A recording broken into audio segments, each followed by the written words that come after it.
जय हिंद दोस्तों, आप सभी का न्यू ऑक्सफोर्ड एजुकेशन में स्वागत है। चलिए आज आपका प्लेटफॉर्म का वॉल्यूम 2 का यानी सेट नंबर 10 बनाने जा रहे हैं। ये आपका क्लास 1 to 5 के लिए है। इसका देखिए मैथ और रीजनिंग के प्रश्न को हम अलग से सोल्व करते हैं। आप देखे होंगे वीडियो, आप यदि यह वीडियो नहीं देखे हैं तो इसका प्लेलिस्ट में जाइए, वहाँ आपको वीडियो मिल जाएंगे। यानी जितने भी आपको मैथ और रीजनिंग का प्रश्न है उसको हम अलग से आपको बोर्ड पर सोल्व करते हैं, इससे आप देख सकते हैं। चलिए हम जीके जीएस शुरू करते हैं 41 से शुरू करते हैं। जिसको भी मैथ का यानी सेट देखना है आप प्लेलिस्ट में जाइए, वहाँ से आप मैथ का सॉल्यूशन देख सकते हैं। क्वेश्चन 41 आपका है कि राष्ट्रीय आंदोलन की निम्नलिखित घटनाओं को क्रम में सजाइए। अब देखिए चंपारण सत्याग्रह कब हुआ था? 1917 में हुआ था। चंपारण सत्याग्रह 1917 में हुआ था। फिर आपका है असहयोग आंदोलन, ये आपका कब हुआ था? 1920 में हुआ था। यानी असहयोग आंदोलन आपका 1920 में हुआ था। ठीक, ये 1920 में हुआ था। फिर आपका है भारत छोड़ो आंदोलन, ये आपका 1942 में हुआ था। फिर आपका है दांडी मार्च यानी सविनय अवज्ञा आंदोलन, ये आपका कब हुआ था? 1930 में हुआ था। दांडी मार्च 1930 में हुआ था। अब देख लीजिए आपका कैसे होगा। सबसे पहले कौन होगा? सबसे पहले आपका 1 होगा, इसके बाद क्या होगा? इसके बाद आपका 2 होगा, उसके बाद आपका 4 होगा, फिर आपका 3 होगा। इन आपका हो जाएगा 1 2 4 3, 1 2 4 3, आपका ऑप्शन ए हो जाएगा। नेक्स्ट है क्वेश्चन 42 है। क्वेश्चन है कि इंडियन नेशनल कांग्रेस और मुस्लिम लीग के बीच मतकई का काल निम्न में से कौन प्रदर्शित करता है? ऑप्शन बी होगा 1916 से 22 में। देखा 1916 में यानी मुस्लिम लीग का समझौता हुआ था, यानी कांग्रेस और मुस्लिम लीग का समझौता आपका 1916 में हुआ था लखनऊ पैक्ट के तहत। ठीक, नेक्स्ट है क्वेश्चन आपका 43 है। क्वेश्चन है कि प्राचीन स्मारक संरक्षक एक्ट किस वायसराय के कार्यकाल में पारित हुआ था? क्वेश्चन का है कि प्राचीन स्मारक संरक्षक एक्ट किस वायसराय के कार्यकाल में पारित हुआ था? आपका 43 हो जाएगा, ऑप्शन सी हो जाएगा लॉर्ड कर्जन। लॉर्ड कर्जन के समय यह पारित हुआ था, इसे आप ध्यान दीजिएगा। क्वेश्चन है कि भारत में ब्रिटिश साम्राज्य के अंतर्गत अवध को मिलाया गया था, तो कुशासन के आरोप में अवध को यानी डलहौजी ने 1856 में ब्रिटिश साम्राज्य में मिलाया था, इसे आप ध्यान दीजिएगा।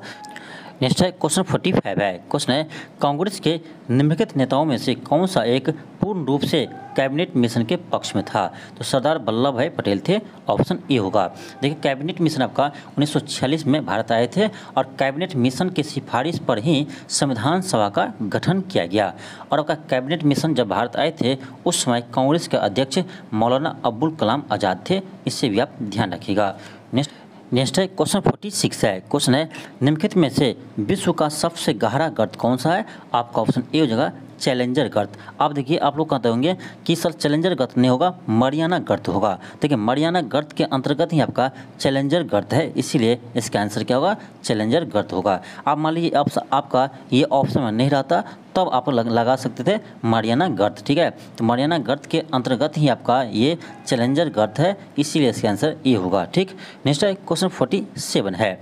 क्वेश्चन है कि सागर तल का वायु दाब होता है, सागर तल का वायु दाब होता है, ऑप्शन आपका बी हो जाएगा, ऑप्शन बी होगा, यानी 1013.25 मिलीवार। नेक्स्ट आपका क्वेश्चन आपका 48 है। क्वेश्चन 48 है कि भारत में मृदा का विस्तार का अवरोही क्रम क्या है? अवरोही मतलब घटते हुए क्रम, अवरोही मतलब घटते हुए क्रम क्या है ये आपको बताना है। आपको पता होगा सबसे अधिक क्या है? तो सबसे अधिक आपका जलोढ़ मिट्टी है, सबसे अधिक जलोढ़ मिट्टी है। उसके बाद लाल मिट्टी, फिर काली मिट्टी, फिर आपका लैटेराइट मिट्टी, ऑप्शन बी होगा, ऑप्शन आपका बी हो जाएगा। नेक्स्ट है क्वेश्चन 49 है। क्वेश्चन है सागर जल का तापमान गहराई के साथ सामान्यतः क्या होते हैं? तो ध्यान रखिए सागर जल का तापमान गहराई के साथ घटता है, ऑप्शन क्या होगा? बी होगा। नेक्स्ट है क्वेश्चन 50 है। क्वेश्चन है कि भौगोलिक अध्ययन में सैल शब्द से क्या तात्पर्य है? भौगोलिक अध्ययन में सैल शब्द से क्या तात्पर्य है? देखिए सैल शब्द का तात्पर्य है कि समस्त पदार्थ जिसमें भूपटल बना है, समस्त पदार्थ जिसमें भूपटल बना है। इसका आंसर क्या होगा? ऑप्शन ई होगा, उपयुक्त में से कोई नहीं, क्योंकि सैल का अर्थ होता है कि समस्त पदार्थ जिससे भूपटल बना है। आपका आंसर क्या होगा? ऑप्शन ई होगा, इनमें से कोई नहीं। नेक्स्ट है क्वेश्चन का 51 है। क्वेश्चन है अंतर्राष्ट्रीय महिला दिवस कब मनाया जाता है? अंतर्राष्ट्रीय महिला दिवस 8 मार्च को मनाया जाता है, ऑप्शन बी होगा, ऑप्शन बी होगा। नेक्स्ट है क्वेश्चन नंबर 52 है। क्वेश्चन है कि 2023 में कोविड-19 के प्रबंधन में सरकार की राजनीति के लिए स्वास्थ्य मंत्रालय का कौन सा पुरस्कार मिला है। क्वेश्चन है कि 2023 में कोविड-19 के प्रबंधन में सरकार की राजनीति के लिए स्वास्थ्य मंत्रालय को कौन सा पुरस्कार मिला है। आपका ऑप्शन बी हो जाएगा पोर्टर पुरस्कार। क्या पोर्टर पुरस्कार, ऑप्शन बी हो जाएगा। नेक्स्ट है क्वेश्चन 53 है। क्वेश्चन है कि भारत के पहले स्वदेशी विमानवाहक पोत का नाम क्या है। भारत के पहले स्वदेशी विमानवाहक पोत का नाम क्या है, याद रखिएगा। इसका नाम है आपका INS विक्रांत। क्या नाम है, INS विक्रांत नाम है, INS विक्रांत नाम है। यानी इसका कौन सा ऑप्शन होगा, ऑप्शन क्या होगा, ऑप्शन ई होगा, उपर्युक्त में से कोई नहीं। क्या होगा, उपर्युक्त में से कोई नहीं। तो याद रखिए भारत के पहले स्वदेशी विमानवाहक पोत का नाम है INS विक्रांत। नेक्स्ट है क्वेश्चन 54 है। क्वेश्चन है कि राज्य के बीच एकता को बढ़ावा देने के लिए भारत सरकार द्वारा शुरू की गई पहल का नाम क्या है। क्वेश्चन है कि राज्यों के बीच एकता को बढ़ावा देने के लिए भारत सरकार द्वारा शुरू की गई पहल का नाम क्या है। आपका ऑप्शन बी हो जाएगा एक भारत श्रेष्ठ भारत, एक भारत श्रेष्ठ भारत। नेक्स्ट है क्वेश्चन 55 है। क्वेश्चन है कि 68वें हुंडई फिल्म फेयर पुरस्कारों में किस फिल्म ने सर्वश्रेष्ठ फिल्म का पुरस्कार जीता है। किस फिल्म ने सर्वश्रेष्ठ फिल्म का पुरस्कार जीता है। ऑप्शन ए होगा गंगूबाई कठियावाड़ी, ऑप्शन ए होगा। नेक्स्ट है क्वेश्चन 56 है। क्वेश्चन है कि किस देश के प्रस्ताव पर संयुक्त राष्ट्र महासभा द्वारा वर्ष 2023 को अंतर्राष्ट्रीय बाजरा दिवस बाजरा वर्ष घोषित किया है। तो ये भारत के सुझाव पर घोषित किया है, इससे आप ध्यान रखिएगा। यानी भारत सरकार के सुझाव पर संयुक्त राष्ट्र महासभा ने वर्ष 2023 को अंतर्राष्ट्रीय बाजरा वर्ष घोषित किया है, इससे आप याद रखिएगा। नेक्स्ट है क्वेश्चन 57 है। क्वेश्चन है कि 2023 में बांग्लादेश का नया राष्ट्रपति किसे चुना गया है। 2023 में बांग्लादेश का राष्ट्रपति किसे चुना गया है। तो आपका हो जाएगा ऑप्शन सी मोहम्मद शहाबुद्दीन, मोहम्मद शहाबुद्दीन को ऑप्शन सी होगा। नेक्स्ट है क्वेश्चन का 58 है। क्वेश्चन है कि प्रथम वैश्विक बौद्ध शिखर सम्मेलन नई दिल्ली का विषय क्या है। यानी प्रथम वैश्विक बौद्ध शिखर सम्मेलन नई दिल्ली में हुआ था, उसका थीम क्या है, आपसे यह पूछा जा रहा है। इसका थीम क्या था। ऑप्शन बी होगा समकालीन चुनौतियों के प्रति प्रतिक्रियाएं, अभ्यास के लिए दर्शन, ऑप्शन बी होगा। नेक्स्ट है क्वेश्चन आपका 59 है। क्वेश्चन आपका 59 है। क्वेश्चन है कि आधुनिक दल व्यवस्था का उद्भव सर्वप्रथम हुआ था। यानी आधुनिक दल व्यवस्था का उद्भव सर्वप्रथम किस देश में हुआ। आपका हो जाएगा ऑप्शन सी इंग्लैंड में, ऑप्शन सी हो जाएगा। नेक्स्ट है क्वेश्चन आपका 60 है। क्वेश्चन है कि वह हड़प्पा कालीन नगर जिसका प्रतिनिधित्व लोथल का पुरातत्व स्थल करता है किस नदी पर स्थित था। तो आपका देखिए लोथल भोगवा नदी पर स्थित है, ऑप्शन सी होगा। अभी आपका वर्तमान में लोथल गुजरात में है, भोगवा नदी के तट पर स्थित है। देखिए लोथल आपका हड़प्पा कालीन का एक बंदरगाह था, हड़प्पा कालीन नगर में एक बंदरगाह था आपका लोथल। नेक्स्ट है क्वेश्चन आपका 61 है। क्वेश्चन है निम्नलिखित में से कौन एक कैबिनेट मिशन का सदस्य नहीं था। देखिए कैबिनेट मिशन के सदस्य कौन थे, तो स्टोफर्ड क्रिप्स थे, पैथिक लॉरेंस थे और जॉन सैमसन, ये आपका नहीं थे, एवी अलेक्जेंडर थे। ठीक है, 3 सदस्य थे, स्टोफर्ड क्रिप्स और पैथिक लॉरेंस और एक थे आपका एवी अलेक्जेंडर। तो आपका जॉन सैमन इसके सदस्य नहीं थे। आपका आंसर क्या होगा, बी होगा। देखिए पैथिक लॉरेंस इसके अध्यक्ष थे, यानी कैबिनेट मिशन के अध्यक्ष थे आपका पैथिक लॉरेंस इसके अध्यक्ष थे, इससे आप ध्यान रखिएगा। नेक्स्ट आपका क्वेश्चन आपका 62 है। क्वेश्चन आपका 62 है। क्वेश्चन है कि आगरा शहर का स्थापना किसने किया था। आगरा शहर का स्थापना किसने किया था, तो सिकंदर लोदी ने किया था, ऑप्शन सी होगा। आगरा का स्थापना सिकंदर लोदी ने 1504 ईस्वी में किया था, 1504 ईस्वी में किया था, इससे आप ध्यान रखिएगा। नेक्स्ट है क्वेश्चन 63 है। क्वेश्चन है कि यह कथन कि हम भारत को या तो आज़ाद करेंगे या आज़ादी के प्रयास में दिवंगत होंगे, यह किससे जुड़ा है। यह किससे जुड़ा है, यह आपका हो जाएगा, यह किससे जुड़ा है, यह आपका भारत छोड़ो आंदोलन में महात्मा गांधी ने कहा था।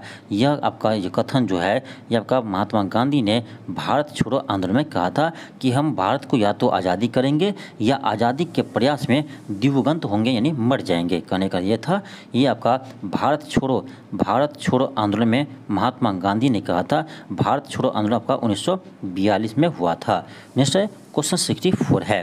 क्वेश्चन है कि भगत सिंह का स्मारक कहाँ स्थित है। भगत सिंह का स्मारक कहाँ स्थित है। आपका ऑप्शन ए होगा फिरोजपुर में स्थित है। ऑप्शन ए होगा। नेक्स्ट का क्वेश्चन 65 है। क्वेश्चन है कि कनिष्क के समय में आयोजित चतुर्थ बौद्ध संगीत का सभापति कौन थे। आपका 65 हो जाएगा ऑप्शन सी बसुमित्र। बसुमित्र उसके अध्यक्ष थे। अब ध्यान दीजिए आपका चौथा बौद्ध संगीत कहाँ हुआ था। तो ये आपका यानी जम्मू कश्मीर के कुंडल वन में हुआ था। चौथा बौद्ध संगीत जम्मू कश्मीर के कुंडल वन में हुआ था। देखिए पहला बौद्ध संगीत कहाँ होता है, ध्यान रखिए प्रथम बौद्ध संगीत आपका राजगीर में हुआ था। कहाँ होता है, राजगीर में हुआ था। और किसके समय हुआ था, तो किसके समय हुआ था, अजात शत्रु के समय में हुआ था। पहला सम्मेलन आपका राजगीर में हुआ था, अजात शत्रु के समय हुआ था। दूसरा आपका हुआ था कहाँ, ये आपका वैशाली में हुआ था। वैशाली में हुआ था, किसके समय हुआ था, तो कालाशोक के समय हुआ था। और आपका तीसरा बौद्ध संगीत हुआ था पाटलिपुत्र में, जो आपका अशोक के समय हुआ था। इसे अभी आप ध्यान रखिए। आपका चौथा तो कहाँ हुआ था, कुंडल वन। आपका कुंडल वन कहाँ हुआ था, जम्मू कश्मीर में। किसके समय, तो कनिष्क के समय हुआ था। इसे भी आप याद रखिए। नेक्स्ट है क्वेश्चन आपका 66 है। क्वेश्चन है कि भारत में 1918 में प्रथम मजदूर संघ की स्थापना किसने किया था। भारत में 1918 में प्रथम मजदूर संघ की स्थापना किसने किया था। ऑप्शन बी होगा बीपी वाडिया ने। किसने किया था, बीपी वाडिया ने किया था। नेक्स्ट है क्वेश्चन 67 है। क्वेश्चन है सहारा में प्रवाहित होने वाली गर्म शुष्क पवन कहलाती है। देखिए आपका ये आपका कहलाता है शीरोको। क्या नाम है, इसका नाम है शीरोको। ठीक है, शीरोको देखिए आपका किसी भी ऑप्शन में नहीं है, इसीलिए इसका आंसर क्या होगा, ई होगा। उपर्युक्त में से कोई नहीं, उपर्युक्त में से कोई नहीं। नेक्स्ट आपका क्वेश्चन 68 है। क्वेश्चन आपका 68 है, ये आपका मैप से संबंधित प्रश्न है। अब देखिए क्वेश्चन क्या है आपका, क्वेश्चन कह रहा है कि बिहार के मानचित्र में चित्रित नदी वन किस नदी को सूचित करता है। यानी देखिए वन आपको यहाँ दर्शाया है और ये आपका कह रहा है ये किस नदी को दर्शाते हैं। तो ये आपका देख सकते हैं ये आपका गंगा नदी है। ये आपका देख सकते हैं ये आपका गंगा नदी है। तो आपका ऑप्शन क्या होगा, सी हो जाएगा, गंगा नदी। नेक्स्ट है क्वेश्चन आपका है क्वेश्चन 69 है। क्वेश्चन है कि टिहरी बांध निम्नलिखित किन नदियों के संगम पर बना है।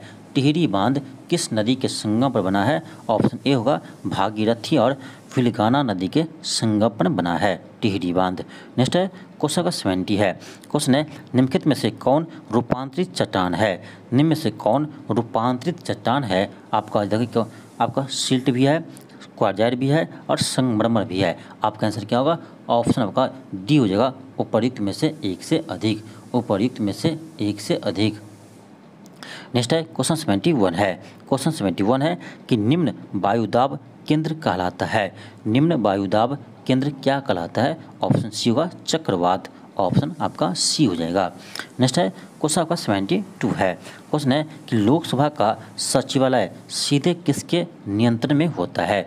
लोकसभा का सचिवालय किसके नियंत्रण में होता है। ऑप्शन सी हो जाएगा, लोकसभा के अध्यक्ष के द्वारा। यानी लोकसभा के अध्यक्ष के द्वारा नियंत्रित होता है लोकसभा का सचिवालय। इसे ध्यान रखिएगा। नेक्स्ट है क्वेश्चन 73 है। क्वेश्चन है कि संविधान के किस अनुच्छेद में राष्ट्रपति को सरकार से सूचना प्राप्त करने का अधिकार प्रदान किया गया है। बहुत अच्छा क्वेश्चन है। क्वेश्चन है कि संविधान के किस अनुच्छेद ने राष्ट्रपति को सरकार से मतलब प्रधानमंत्री से, सरकार करने का प्रधानमंत्री से सूचना प्राप्त करने का अधिकार प्रदान किया गया है। आपका 73 को जगह ऑप्शन ए यानी अनुच्छेद 78 के बी में इसे दिया गया है। अनुच्छेद 78 के बी में इसका उल्लेख किया गया है। नेक्स्ट है क्वेश्चन का 74 है। क्वेश्चन है कि पंचायतों में अनुसूचित जाति अनुसूचित जनजातियों के स्थान के आरक्षण का प्रावधान निम्न में से किस अनुच्छेद में है। यानी पंचायतों में अनुसूचित जाति जनजाति यानी SC ST का आरक्षण का उल्लेख किस अनुच्छेद में किया गया है?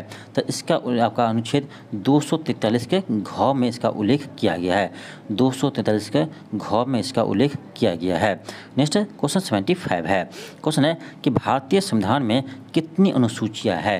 भारतीय संविधान में अभी आपका वर्तमान में 12 अनुसूची है।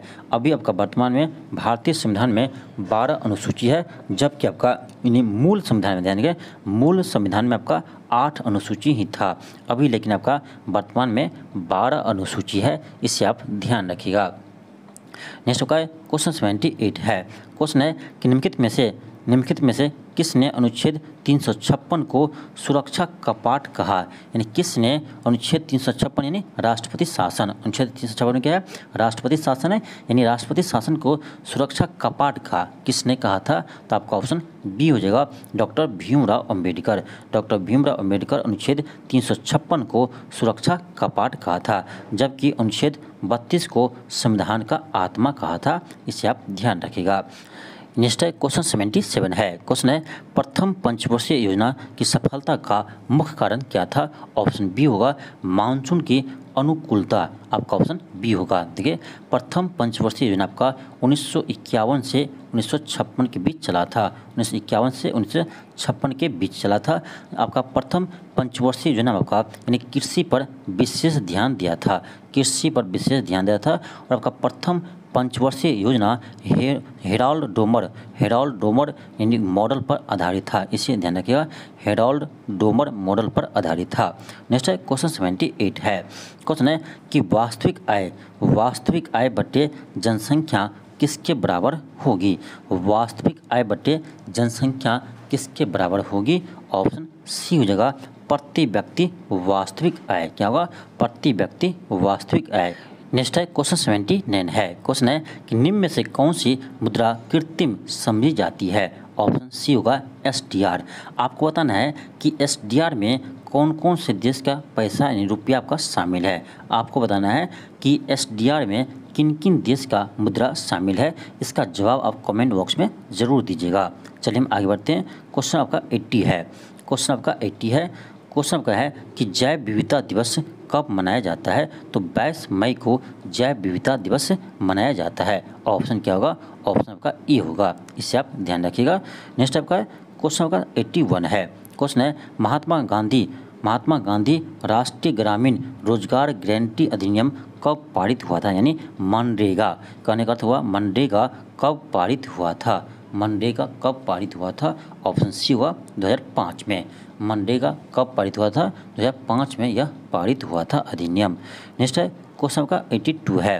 क्वेश्चन है कि मनुष्य द्वारा सबसे पहले इनमें से किस धातु का प्रयोग किया गया था? तो मनुष्य द्वारा सबसे पहले तांबा धातु का प्रयोग किया गया था। ऑप्शन क्या होगा? बी होगा। देखिए नवपाषाण काल में मानव ने पहली बार धातु का यानी इस्तेमाल किया था। नवपाषाण काल में मानव ने पहली बार धातु का इस्तेमाल किया था, इससे आप ध्यान रखिएगा। नेक्स्ट है क्वेश्चन 83 है। क्वेश्चन है कि निम्नलिखित में से कौन सा जैव विविधता स्थल भारत में मौजूद नहीं है, यानी भारत में स्थित नहीं है? तो पश्चिमी घाट आपका भारत में है और आपका सुंडालैंड भी भारत में है, लेकिन वालासिया ये आपका भारत में नहीं है, ये आपका सुंडा देश में है। ऑप्शन सी होगा। नेक्स्ट आपका क्वेश्चन आपका 84 है। क्वेश्चन है अंतर्राष्ट्रीय योगा दिवस यानी अंतर्राष्ट्रीय योग दिवस कब मनाया जाता है? अंतर्राष्ट्रीय योग दिवस कब मनाया जाता है? ये आपका 21 जून को मनाया जाता है। आपके लिए क्वेश्चन है, आपको बताना है कि अंतर्राष्ट्रीय योग दिवस कब से स्टार्ट हुआ है, यानी अंतर्राष्ट्रीय योग दिवस मनाना किस ईस्वी से स्टार्ट हुआ है? इसका जवाब आप कमेंट बॉक्स में ज़रूर दीजिएगा। नेक्स्ट है क्वेश्चन आपका 85 है। क्वेश्चन है कि बृहदेश्वर मंदिर भारत के किस राज्य में अवस्थित है? क्वेश्चन है कि बृहदेश्वर मंदिर भारत के किस राज्य में अवस्थित है? ऑप्शन सी होगा तमिलनाडु में स्थित है। ऑप्शन सी होगा। ध्यान रखें कि इस मंदिर का निर्माण चोल सम्राट राजराज प्रथम ने करवाया था, यानी बृहदेश्वर मंदिर का निर्माण राजराज प्रथम ने करवाया था, इससे आप ध्यान रखिएगा। नेक्स्ट है क्वेश्चन 86 है। क्वेश्चन है कि हाल ही में बिहार के किस व्यक्ति को गूगल कंपनी द्वारा हॉल ऑफ फेम अवार्ड से सम्मानित किया है? हाल ही में बिहार के किस व्यक्ति को गूगल द्वारा हॉल ऑफ फेम अवार्ड से सम्मानित किया है? ऑप्शन ए होगा ऋतुराज चौधरी। ऋतुराज चौधरी को हाल ही में गूगल ने हॉल ऑफ फेम अवार्ड से सम्मानित किया है। नेक्स्ट आपका क्वेश्चन आपका 87 है।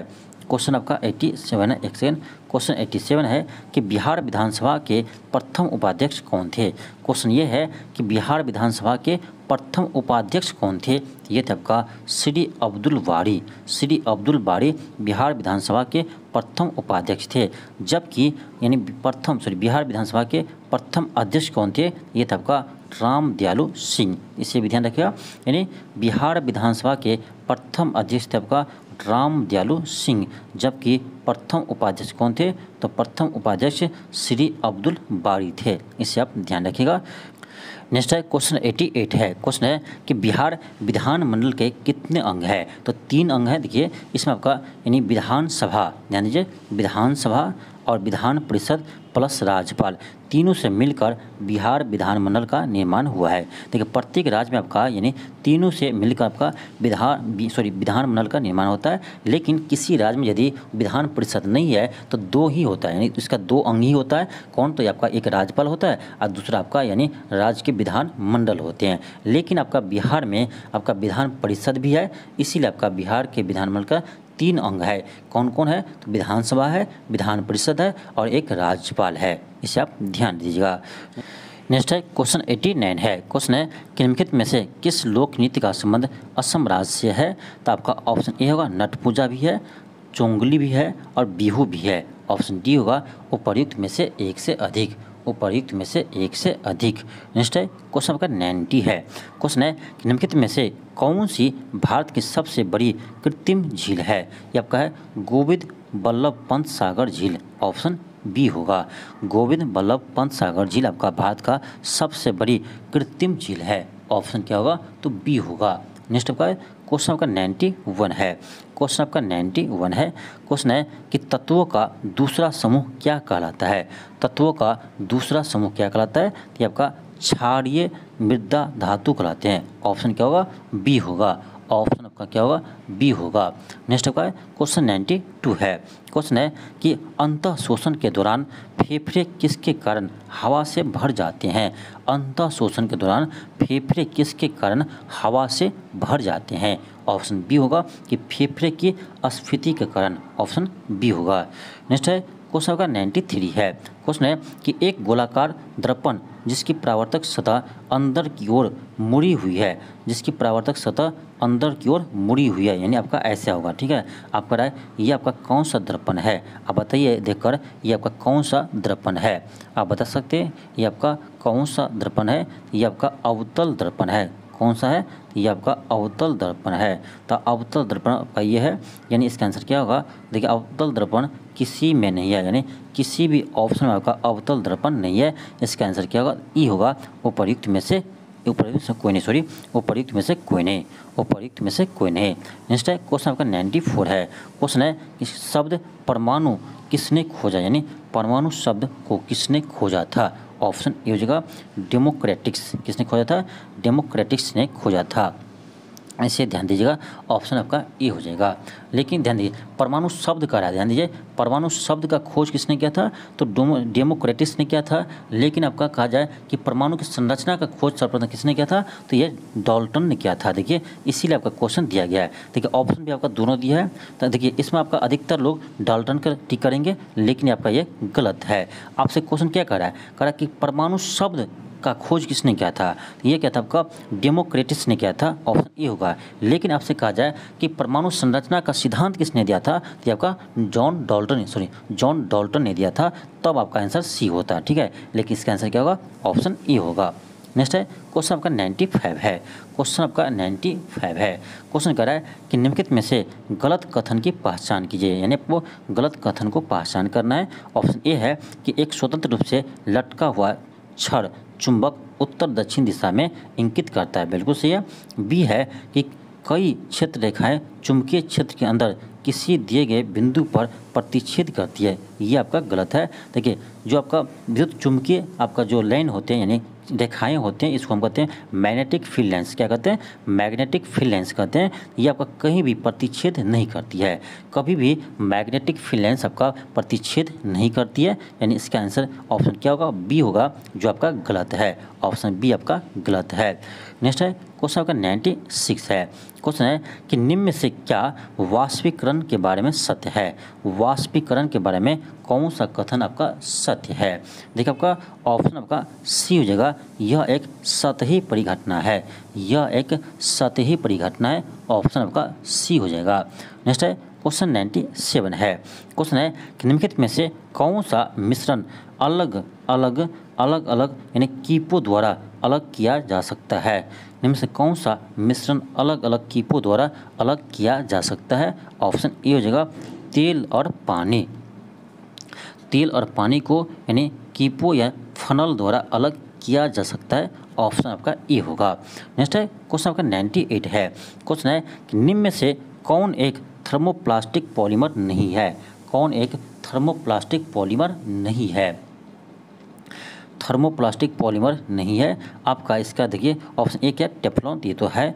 बी क्या है? पीवीसी, ये भी है। पॉलीस्टीरीन, ये भी है, यानी ए भी है, बी भी है, सी भी है। यानी आपका इसमें कह रहा है कौन नहीं है, इसका आंसर क्या होना चाहिए? इसका आंसर आपका ई होना चाहिए, उपर्युक्त में से कोई नहीं। उपर्युक्त में से कोई नहीं। नेक्स्ट आपका है क्वेश्चन आपका 99 है। क्वेश्चन आपका 99 है। क्वेश्चन है कि सांस लेने की प्रक्रिया में क्या शामिल होते हैं? सांस लेने की प्रक्रिया में क्या शामिल होते हैं? ऑप्शन सी होगा, प्रश्वसन और निश्वसन, ऑप्शन सी होगा।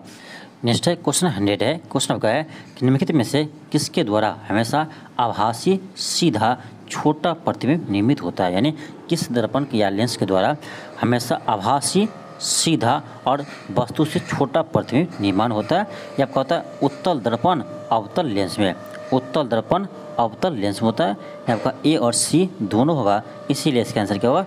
डी होगा, उपर्युक्त में से एक से अधिक। उपर्युक्त में से एक से अधिक। नेक्स्ट है क्वेश्चन आपका 101 है।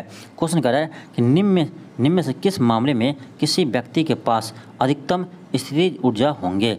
अधिकतम स्थितिज ऊर्जा होंगे। अब देखिए आपका ऑप्शन बी हो जाएगा, छत पर खड़े हुए।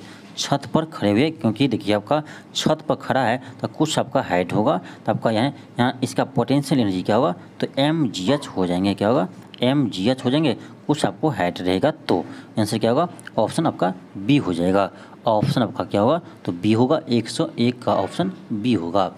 नेक्स्ट है क्वेश्चन 102 है। क्वेश्चन कर रहा है निम्नलिखित में से कौन सा शरीर कोशिकाओं के दो परतों से बना है? ये आपका हाइड्रा हो जाएगा। हाइड्रा आपका कोशिकाओं के दो परतों से बना है। नेक्स्ट है क्वेश्चन आपका 103 है। क्वेश्चन आपका 103 है। क्वेश्चन है कि एक गोलाकार दर्पण और पतली गोलाकार लेंस में प्रत्येक में -20 सेंटीमीटर की फोकल लंबाई होती है। ऐसे परिदृश्य में निम्नलिखित में से कौन सा सत्य होने की संभावना है? कौन सा सत्य होने की संभावना है? और देखिए अब क्या है आपका कि देखिए क्या -20 सेंटीमीटर, यानी देखिए अब देखिए फोकस दूरी आपका माइनस में है। अब आपको देखिए ध्यान दीजिए कि फोकस दूरी माइनस में किसका होता है? एक आपका अवतल लेंस का होता है, और अब अवतल लेंस का होता है आपका फोकस दूरी माइनस में, और आपका अवतल दर्पण का भी होता है आपका यानी फोकस दूरी माइनस में होता है। ध्यान दीजिए ये आपका क्या है? ये आपका क्या है? ये आपका अवतल दर्पण है। अवतल दर्पण है, इसका फोकस दूरी यहाँ होगा। ये आपका क्या है? निगेटिव है, यानी अवतल लेंस का भी फोकस दूरी निगेटिव होता है और अवतल दर्पण का भी फोकस दूरी निगेटिव होता है। आपका यहाँ निगेटिव में दिया है, तो आपको देख कर पता करना है ये कौन सा लेंस है, कौन सा दर्पण हो सकता है। यानी अवतल आपका लेंस भी हो सकता है, अवतल आपका दर्पण भी होगा, क्योंकि अवतल दर्पण और अवतल लेंस दोनों में फोकस दूरी आपका निगेटिव होता है। इससे आप ध्यान दीजिएगा। इसका आंसर क्या होगा? ऑप्शन सी होगा, दोनों अवतल है।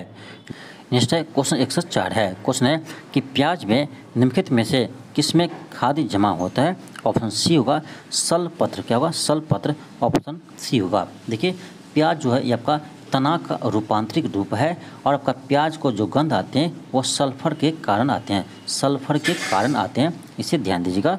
नेक्स्ट है क्वेश्चन 105 है। क्वेश्चन है कि गर्मी सीधे किससे संदर्भित नहीं होते हैं? गर्मी सीधे किससे संदर्भित नहीं होते हैं? ऑप्शन ए होगा, थर्मल ऊर्जा का मापन, ऑप्शन ए होगा। नेक्स्ट है क्वेश्चन आपका 106 है। क्वेश्चन है कि ब्लीचिंग पाउडर का आणविक सूत्र क्या है।